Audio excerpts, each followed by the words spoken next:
this is a great Liberal team in Nova Scotia, and we are going to move forward for this country, and we are going to win this election and make this country much stronger.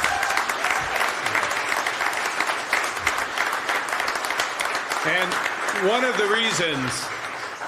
the reasons why we have to win this election, I'm going to start by saying a few words about what's happening with our neighbors down south.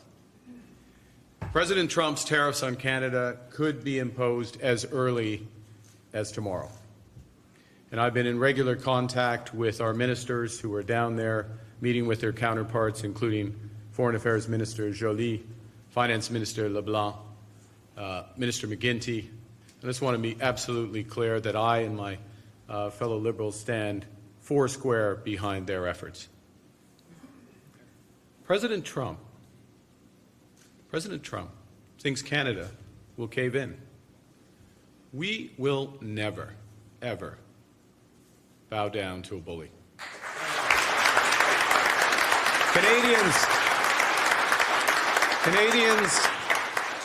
Canadians will always stick together. And we won't stand by as tariffs hurt our workers and their families. Canadians need to remain united. Now, let me be clear. This situation, unfortunately, could not be more serious.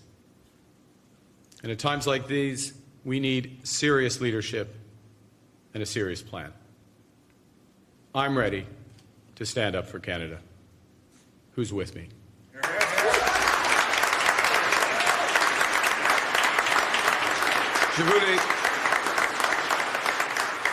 Tout début, je voulais prendre le temps de répondre à ce qui se passe au sud de la frontière. Le président Trump pourrait imposer des tarifs aussitôt que demain. J'ai été en contact avec la ministre des Affaires étrangères, Mélanie Joly, et j'appuie ses efforts ainsi que les efforts du ministre des Finances, Dominique Leblanc, pour défendre notre pays, le Canada. Le président Trump veut qu'on perde notre sang-froid et qu'on abandonne. Nous ne resterons pas les bras croisés alors qu'il menace nos travailleurs et leurs familles. Ça ne pourrait pas être plus sérieux. Et dans des situations de crise, nous avons besoin de leadership sérieux et d'un plan sérieux. Je suis prêt à me tenir debout devant Trump et à défendre notre pays. Now, well, President Trump and some Americans may be turning back the clock on climate action. As Sean Fraser just indicated, we're picking up the pace. We're here today to address, in effect, three major issues that are wrapped into one big one. First, how to help hardworking families to finally get ahead. Secondly, how to boost the competitiveness of Canadian companies. And thirdly, how to build the strongest economy in the G7. All of these issues, each of these issues, is affected by how we as Canadians play our part in addressing climate change. Now, before I go into our plan, I want to say a few words about myself. I'm not a politician. I'm becoming a politician, but I'm not a politician. And so slogans, slander, and sound bites don't come easily to me.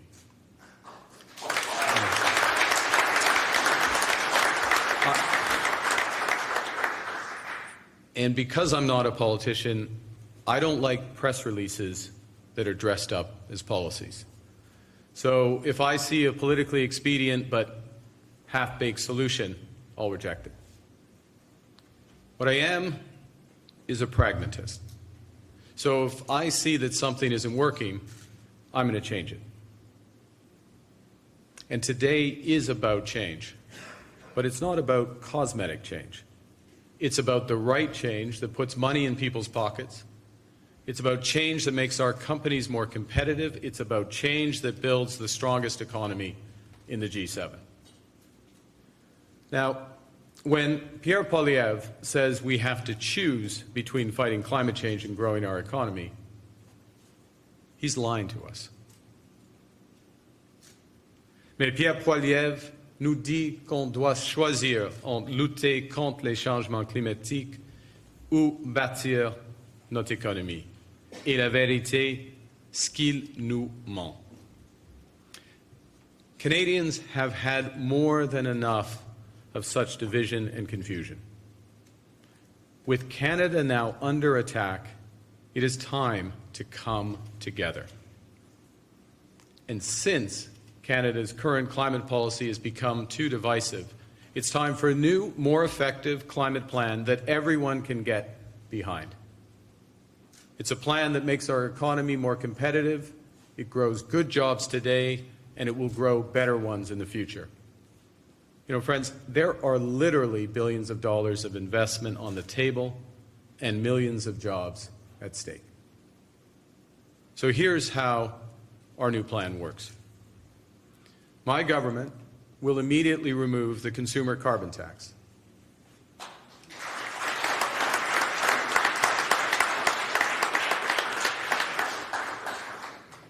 But we won't stop there.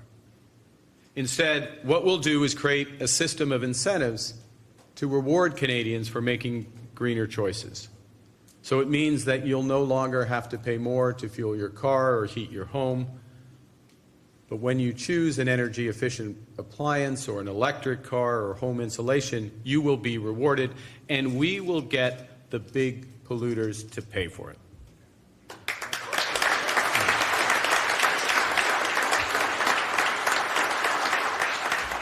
En tant que chef, je vais annuler la taxe sur le carbone et, à la place, créer un système d'incitatif pour récompenser les Canadiens et Canadiennes qui font des choix éco-responsables.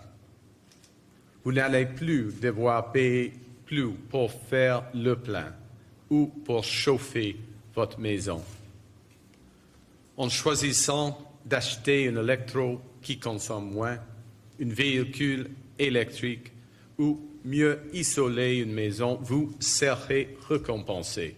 Et nous allons faire payer les grands pollueurs. Now, let me be clear. If we were only to remove the carbon tax, we'd create two problems. First, Canada's emissions would not decrease as rapidly as before. And secondly, most Canadian households would be worse off because of the end of the rebate. Pierre Poilievre, with his simplistic and misleading axe the tax, doesn't care about either problem. Now, that's possible because he doesn't really believe in climate change. Or it's possible he thinks that Canada, for the first time in our history, should be a free rider on a massive global problem, leaving for other countries to solve. It's certainly clear that he doesn't really understand how important that money in the rebate is to hardworking families across the country. But we get it. We care. And that's why our plan will directly solve both problems by both implementing new climate policies that are at least as effective in lowering emissions and by bringing forward new economic measures that will make Canadian families better off.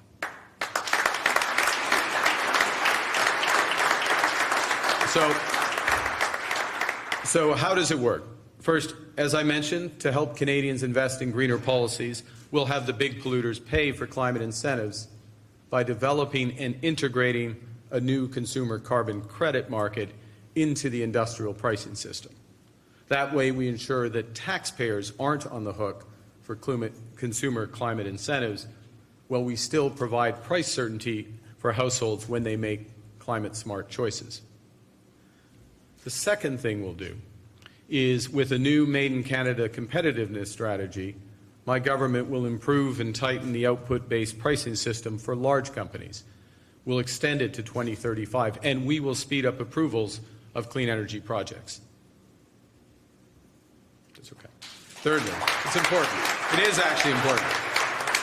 See, Cody knows just how important that last bit of that phrase is, because we got to get moving.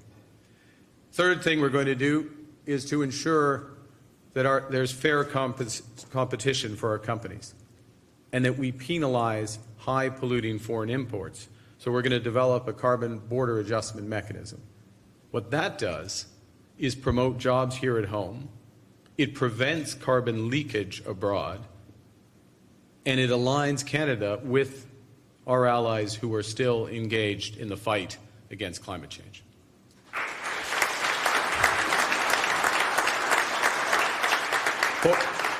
Pour que nos entreprises puissent mieux concurrencer et que les importations polluantes paient le juste part, on va mettre en place un mécanisme d'ajustement carbone aux frontières.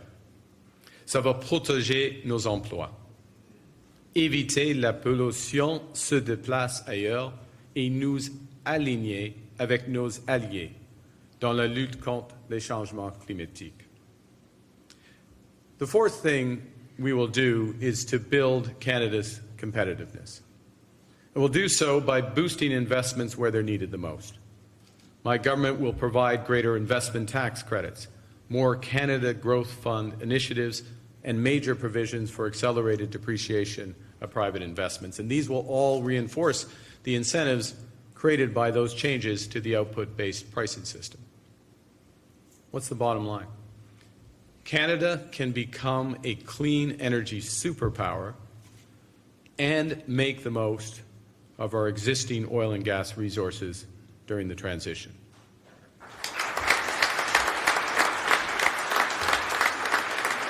And there's more. We now have an opportunity to leapfrog the United States while they turn inwards and attempt to turn back the clock.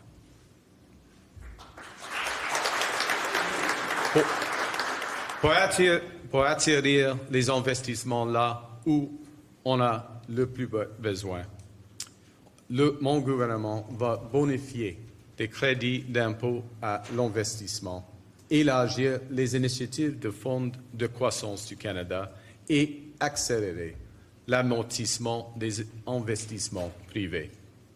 Ça va renforcer les incitatifs créés par notre réforme du système de tarification. Le Canada a tout pour devenir une superpuissance en énergie propre, tout en maximisant nos ressources énergétiques pendant la transition. Et on peut même dépasser les États-Unis pendant qu'ils se replient sur eux-mêmes en regardant en arrière. And lastly, to finance these good Canadian jobs and great economic growth, our government will move quickly to finalize and implement the Made in Canada Sustainable Investment Guidelines. We'll implement a taxonomy for every priority sector and mandate broad coverage of climate risk disclosure. And this is the key point, and I want to be absolutely clear. We will do all of this while remaining laser-focused on lowering costs for Canadian households.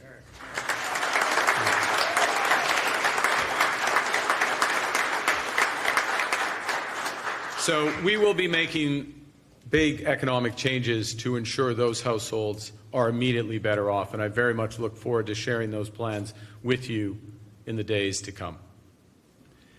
Nous allons apporter des grands changements économiques pour améliorer immédiatement la solution ces ménages canadiens. Et j'ai hâte de vous présenter ces plans dans les semaines à venir.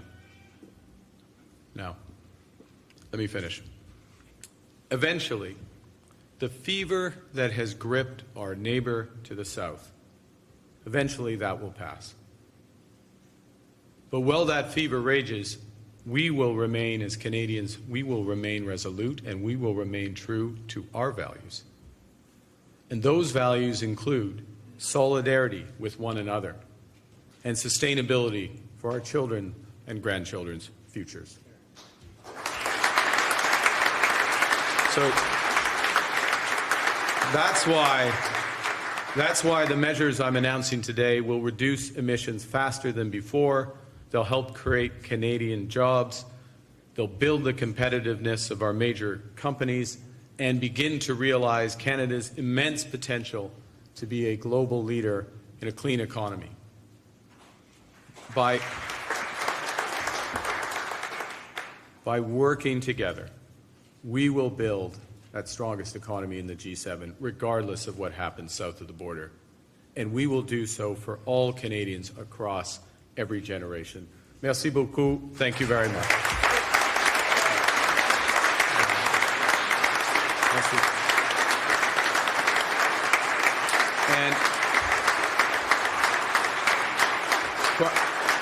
on va commencer avec des questions. Oui. Okay. So thank you, and I'll now be pleased to take questions. Thank you, Mr. Je suis prêt de répondre à votre question. Thank you, Mr. Carney. We're going to start with the question period. We'll do one question, one follow-up. On va commencer avec la période de questions. Une question de suivi. S'il vous plaît, vous identifiez et nommez votre média. Please identify yourself and name your media. Go ahead. Hi, Chris Lambie, National Post.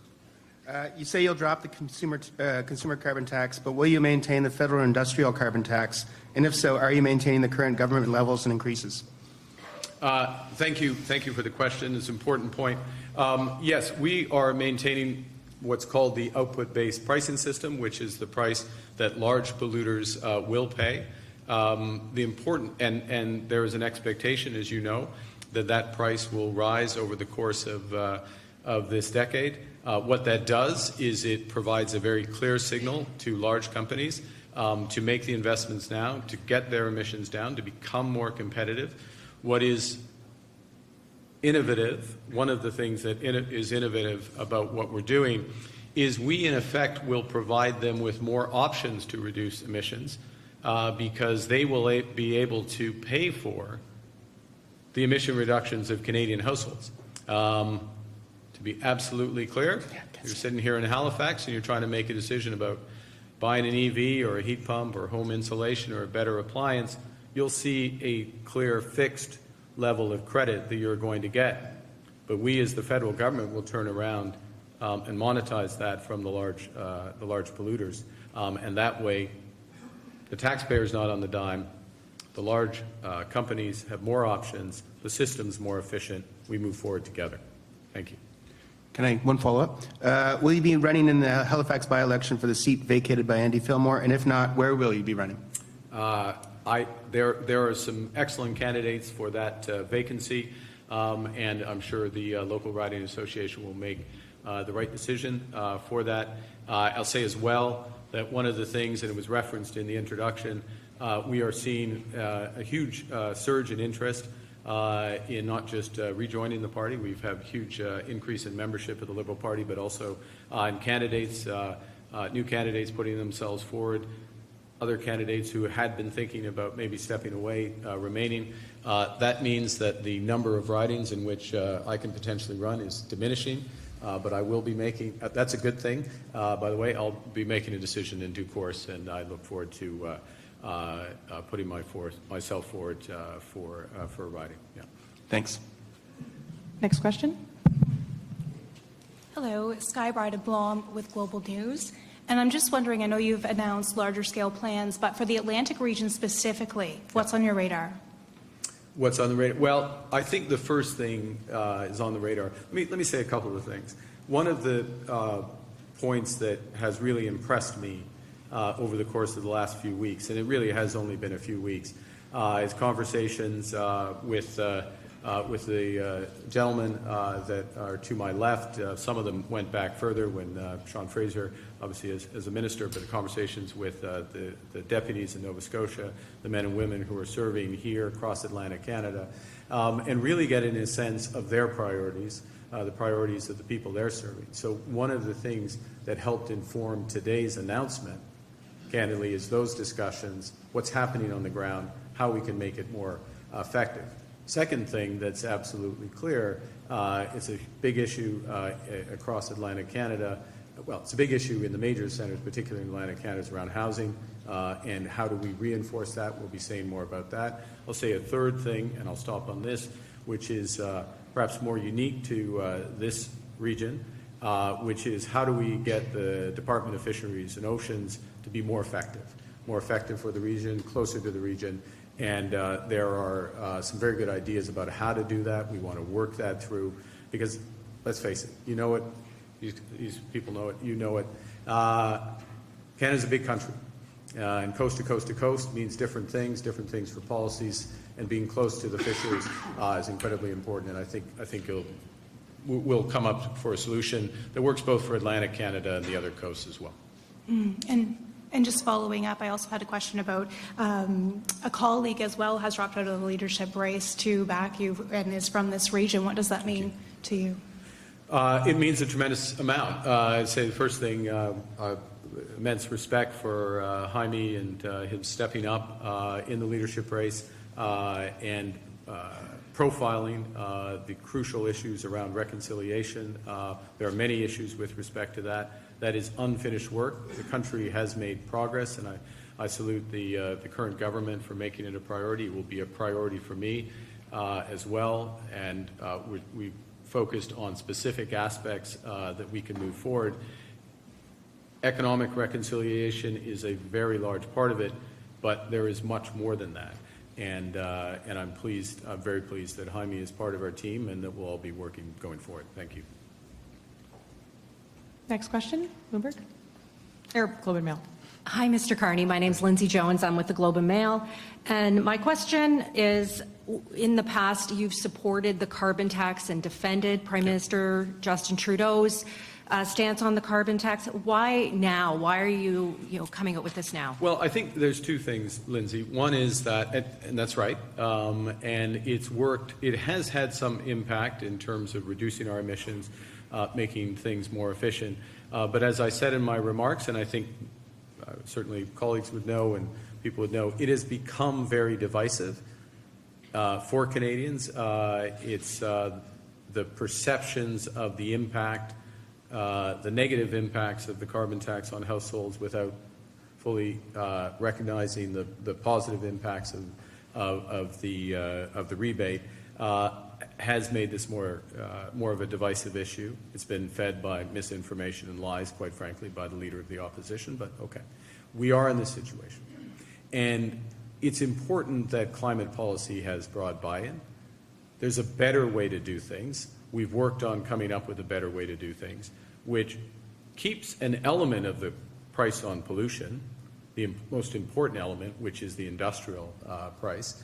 And I'll just point out for those who may be interested that really what we're looking at is almost 90% of the emissions reductions are coming from the industrial side.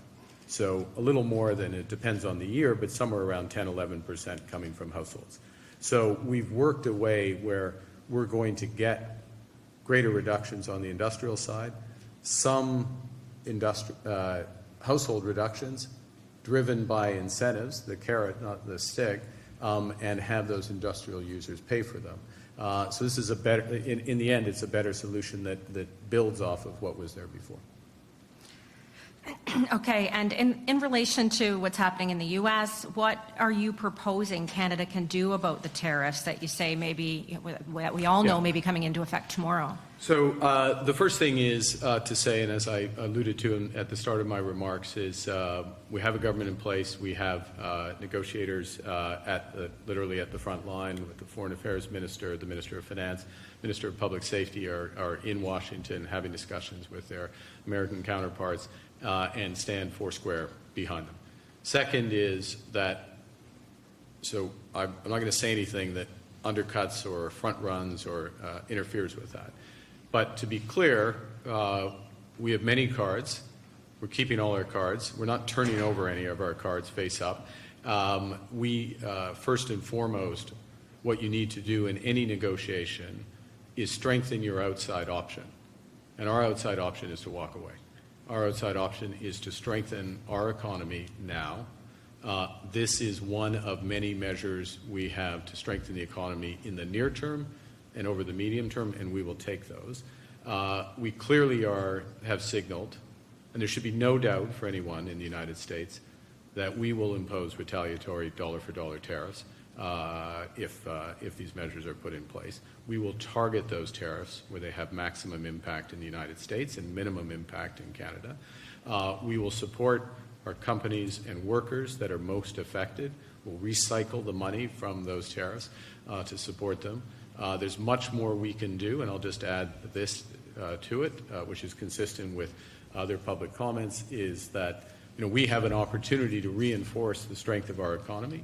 We have an opportunity to make our economy work better as one economy, and we have an opportunity, as I said in my remarks, candidly, to take advantage of what's happening in the United States. They're taking their eye off the ball on some big issues that are going to be fundamental, not just to the future of our planet, but to the competitiveness of companies.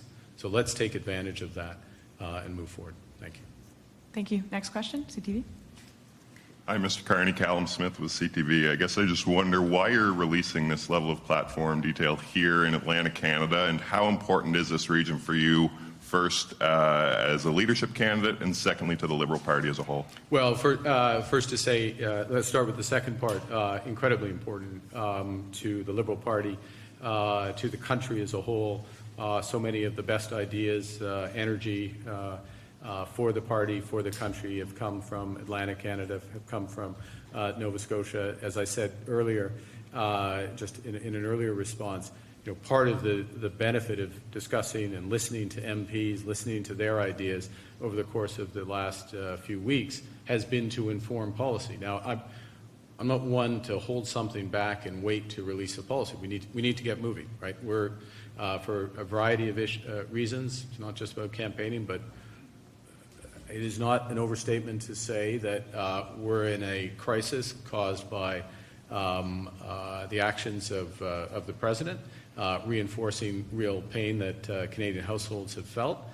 And we're about solutions, and we're going to put those solutions out in front of Canadians and look for their confidence so we can put them into place. That's what's at stake.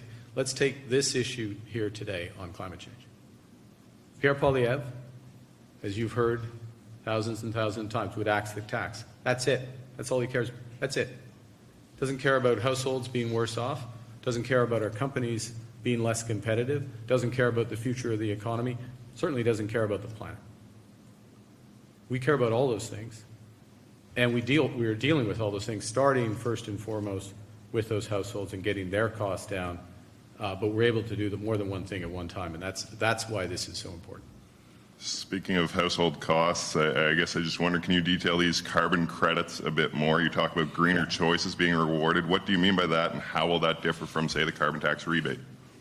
That's a great question. So what we will roll out once in government is the specific credit levels for EV purchases, appliance purchases, whether it's heat pump, home insulation. So households are looking at fixed level dollar levels of rebates that they will get for taking those steps. And I should add, maybe just for the avoidance of doubt, I didn't mention this, but the way the system works, it's large companies that are affected by the output-based pricing system. So small and medium-sized companies that have relatively low carbon footprints, this also affects them. The carbon tax comes off them as well. Then they get a choice, and we'll design the incentive system for them. They get a choice whether to reduce emissions and also benefit from these types of credits.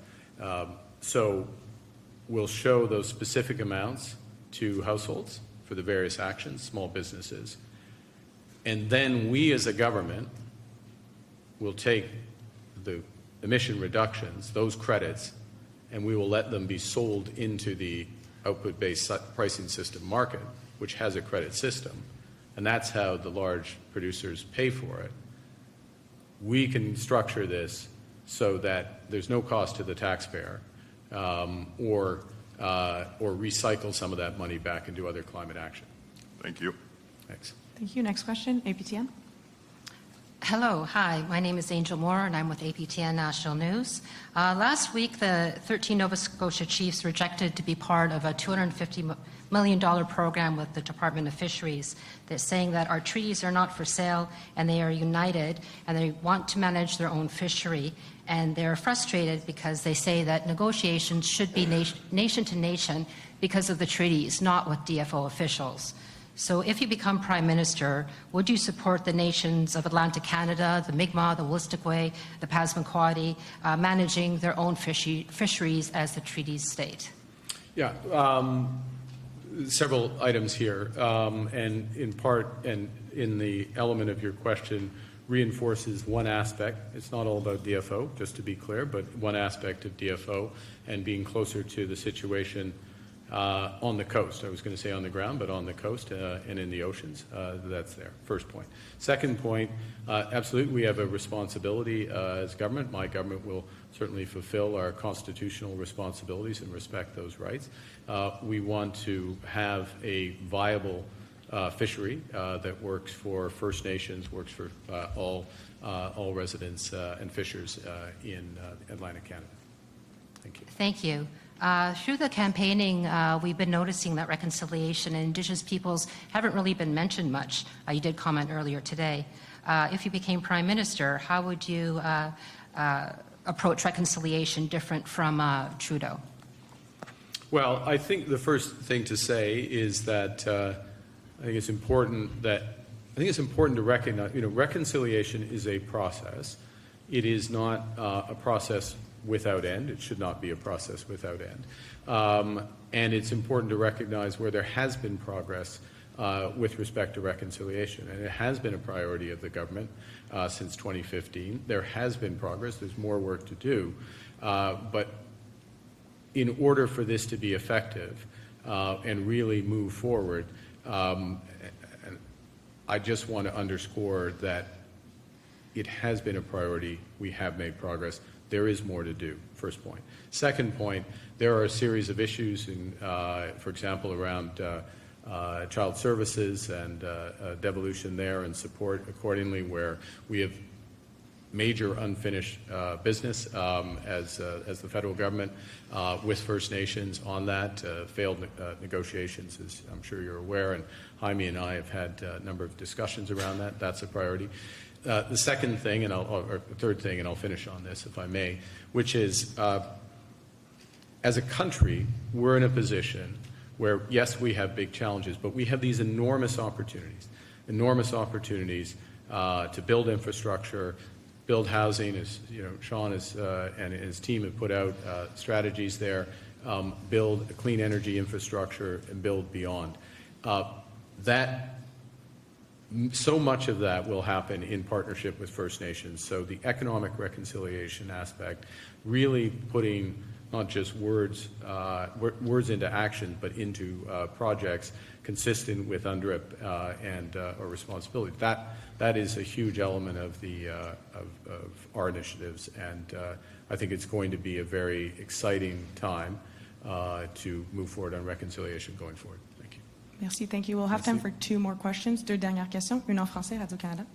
Bonjour, mon nom est Agathe Boucard, je travaille pour Radio-Canada. Vous promettez d'abolir la taxe carbone, mais allez-vous garder le plafonnement des émissions des secteurs gaziers et pétroliers? Deuxième partie de je vais garder quoi? Oui, est-ce que vous allez garder les plafonnements des émissions des secteurs gaziers et pétroliers? Oui. En bref, oui. On va garder, on va renforcer en même temps les incitatifs afin des grands investissements, par exemple comme Pathways, les réductions de carbone en place. On va renforcer ces incitatifs en même temps afin d'atteindre le plafond. Merci. Prochaine question, last question, dernière question. Luke Ettinger with CBC News. You say you want to leapfrog the United States and create alliances with other nations fighting climate change.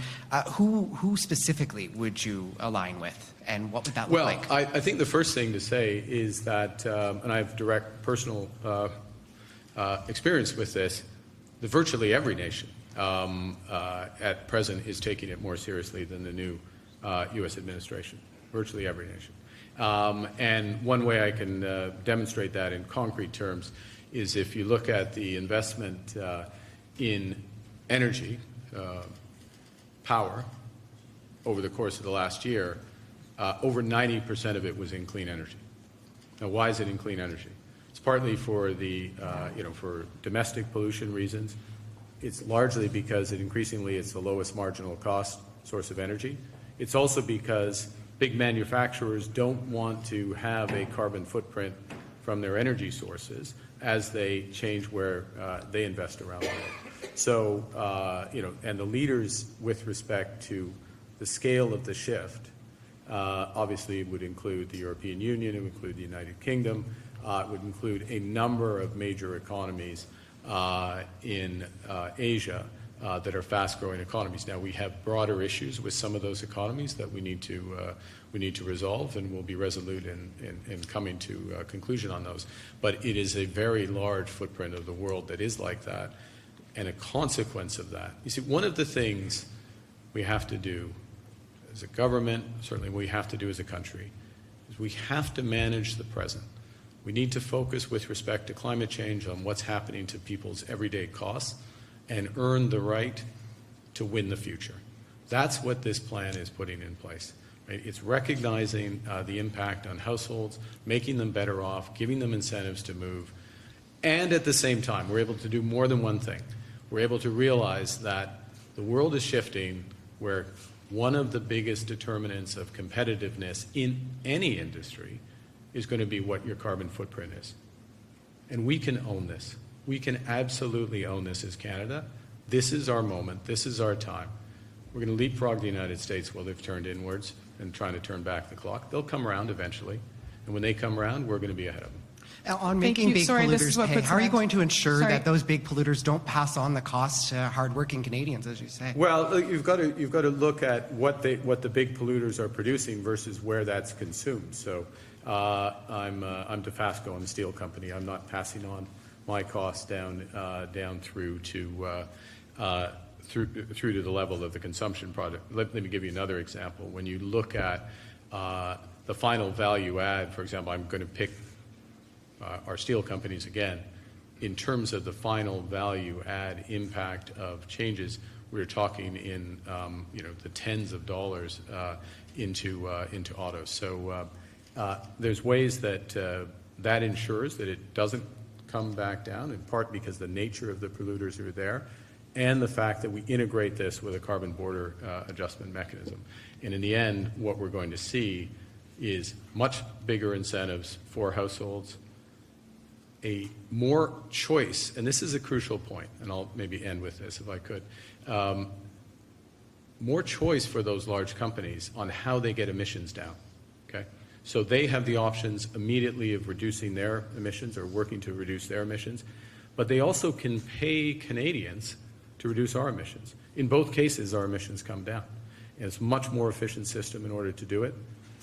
It will have a big impact, and it's going to ensure that taxpayers' money, that precious resource that we can devote as a government to other priorities of Canadians, keeping their taxes down and ensuring that we continue to pay for crucial social services from health care at the provincial level to child care, dental care, old age pension, and beyond.